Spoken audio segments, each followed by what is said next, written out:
ओम श्री भगवत वासुदेवाय नमः। राधे राधे। जय श्रीमन नारायण। आज हम सुनेंगे पुरुषोत्तम मास की कथा, अध्याय 26। तो चलिए मन में लक्ष्मी नारायण का ध्यान करते हुए कथा को शुरू करते हैं।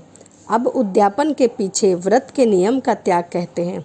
वाल्मीकि जी बोले, संपूर्ण पापों के नाश के लिए गरुड़ ध्वज भगवान की प्रसन्नता के लिए धारण किए व्रत का नियम विधि पूर्वक त्याग कहते हैं। हे राजन, नक्त व्रत करने वाला मनुष्य समाप्ति में ब्राह्मणों को भोज कराए और बिना मांगे जो कुछ मिल जाए उसको खाकर रहने में ही सुवर्ण दान करना। अमावस्या के भोजन का नियम पालन करने वाला दक्षिणा के साथ गौदान दे। आंवला जल से स्नान करे, दही अथवा दूध का दान देवे। हे राजन, फलों का नियम किया है तो फलों का भी दान करे। तेल का नियम किया है तो तेल का भी दान करे। तो समाप्ति में धृत दान करे और धृत का नियम किया है तो दूध का दान करे। हे राजन, धन्यों के नियम से गेहूं और शाली चावल का दान करे। हे राजन, यदि पृथ्वी में शयन का नियम किया है तो रुई भरे हुए गद्दे और चांदनी के सहित अपने को सुख देने वाले तकिया आदि रख कर शैया का दान करे। वह मनुष्य भगवान को प्रिय होता है जो मनुष्य पत्र में भोजन करता है और वह ब्राह्मणों को भोजन कराता है। धृत चीनी का दान करता है। मौन व्रत में सुवर्ण के सहित घंटा और तिलों का दान करता है।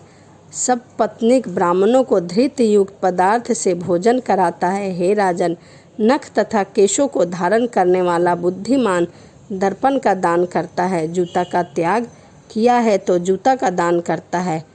लौन के त्याग किया है तो रसों का दान करता है। दीप त्याग किया है तो पात्र सहित दीपक का दान करता है। जो मनुष्य अधिक मास में भक्ति के नियमों का पालन करता है वह सदा बैकुंठ में निवास करता है। तांबे के पात्र में धृत और सुवर्ण की बत्ती रखकर दीपक का दान करे। व्रत की पूर्ति के लिए पल मात्र का ही दान देवे। एकांत में वास करने वाला 8 घंटों का दान करे। वे घट सुवर्ण के हो या मिट्टी के, उनको वस्त्र और सुवर्ण के टुकड़ों के सहित देवे और मास के अंत में छाता, जूता, मोदक का दान करे। भार ढोने के लिए में समर्थ हो तो बैलों का दान करे। इन वस्तुओं के न मिलने पर अथवा यथाशक्ति करने में असमर्थ होने पर हे राजन, संपूर्ण व्रतों की सिद्धि को देने वाला ब्राह्मणों का वचन कहा गया है। अर्थात ब्राह्मण से सुफल के मिलने पर व्रत पूर्ण हो जाता है। जो मूलमास में एक अन्य का सेवन करता है वह चतुर्भुज होकर परम गति को पाता है। इस लोक में एकांत से बढ़कर दूसरा कोई भी पवित्र नहीं है।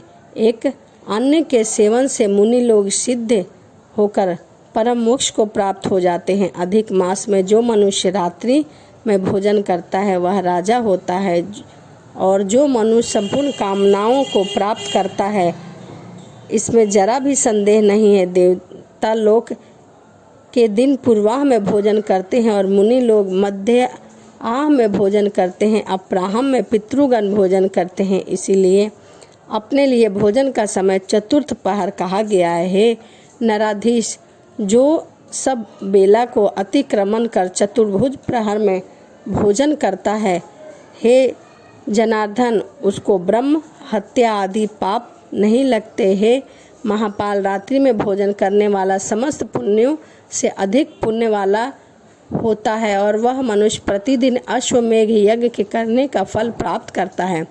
भगवान के प्रिय पुरुषोत्तम मास में उरद का त्याग करे। उरद छोड़ने वाला समस्त पापों से मुक्त होकर विष्णु लोक को जाता है। जो पातकी ब्राह्मण होकर यंत्र में तिल पेरता है, हे राजन, वह ब्राह्मण तिल की संख्या के अनुसार उतने वर्ष अपर्याप्त रौवक नरक में वास करता है, फिर चांडाल योनि में जाता है और कुष्ठ रोग से पीड़ित होता है। जो मनुष्य शुक्ल और कृष्ण पक्ष की एकादशी तिथि में उपवास करता है वह मनुष्य चतुर्थ और गरुड़ पर बैठकर बैकुंठ लोक जाता है और वह देवताओं से पूजित तथा अप्सराओं से सेवित होता है। एकादशी व्रत करने वाला 10वीं और द्वादशी के दिन एक बार भोजन करे।